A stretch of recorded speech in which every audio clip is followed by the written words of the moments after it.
ഓരോരുത്തരോടുള്ള ചോദ്യം, നീ നിന്റെ സ്വന്തം അമ്മയെ, ആ അമ്മയുടെ ഹൃദയം, ആ അമ്മയുടെ മനസ്സ്, ആ അമ്മയുടെ ആഗ്രഹം, അത് കണ്ടിട്ടുള്ള മക്കൾ ഒരു കാലത്തും അമ്മയെ പറ്റിക്കില്ല. നീ എന്താ ഇന്നലെ വരെ പറഞ്ഞത്?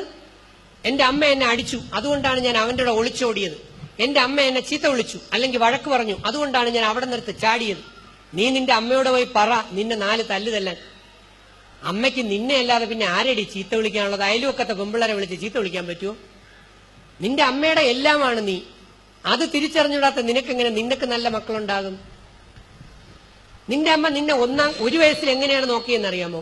നിങ്ങളോട് നിങ്ങളുടെ അമ്മമാർക്ക് എന്തെങ്കിലും ദേഷ്യം ഉണ്ടായിരുന്നെങ്കിൽ അവർ യഥാർത്ഥത്തിൽ നിങ്ങളെ 10 മാസം ഗർഭപാത്രത്തിൽ ചുമക്കുമായിരുന്നു.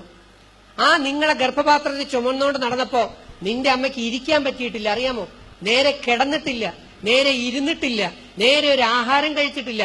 എന്തിനേറെ ടോയ്ലറ്റിൽ പോയി പോലും ആ പാവ അമ്മയ്ക്ക് ഇരിക്കാൻ പറ്റിയിട്ടില്ല.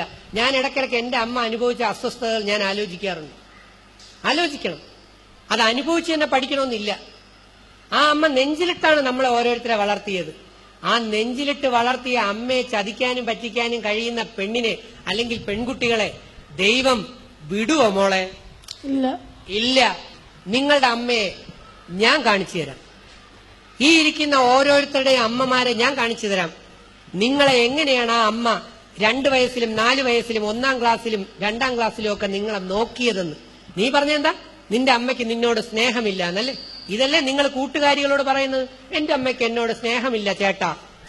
പക്ഷെ കൂടെ ഇരിക്കുന്ന അമ്മമാരോടും അച്ഛന്മാരോടും എന്റെ അപേക്ഷ, നിങ്ങൾക്കും ഓരോ അമ്മമാരുണ്ടായിരുന്നു, നിങ്ങൾക്കും ഓരോ അമ്മമാരുണ്ട്.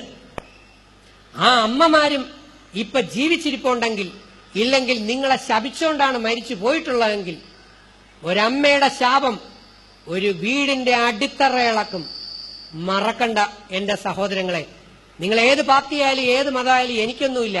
പക്ഷെ ഞാൻ വേദങ്ങളിലെ വചനങ്ങൾ ശക്തമാക്കി ശാസിക്കുന്നു, പറയുന്നു. നിങ്ങൾക്ക് സ്വന്തം അമ്മമാരുണ്ടെങ്കിൽ ഇരിക്കുന്ന സഹോദരങ്ങളോടുള്ള എന്റെ അപേക്ഷ, ആ അമ്മമാരുടെ അടുത്ത് ഓടിയെത്താൻ ശ്രമിക്കണം. മക്കൾക്കത് കാണിച്ചു കൊടുക്കണം. നിങ്ങൾ നിങ്ങളുടെ അമ്മമാരെ നോക്കുന്നത് എങ്ങനെയാണ്. അല്ലാതെ ഇവർക്ക് കുറെ പേർക്ക് അറിയില്ല. പിന്നെ സിനിമ കണ്ടുള്ള അറിവ് മാത്രമേ ഉള്ളൂ. എന്റെ മക്കളെ, ഏറ്റവും നന്നായി ജീവിക്കേണ്ട കാലം വാർദ്ധക്യമാണ്. ഈ വാർദ്ധക്യം എന്ന് പറയുന്നത് നിങ്ങൾ മനസ്സിലാക്കി വെച്ചിരിക്കുന്നതാണ് തെറ്റ്. ഒന്ന് കേട്ടോളൂ. എന്റെ ഈ തിരിച്ചറിവ് എന്ന് പറയുന്ന പുതിയ ബുക്കിലുണ്ട് എങ്ങനെ 100 വയസ്സ് വരെ ഒരു രോഗവുമില്ലാതെ ജീവിക്കാം. 100 വയസ്സ് വരെ. ഉപനിഷത്ത് സീക്രട്സ് പോയിന്റ്സ് ആണ് എല്ലാം.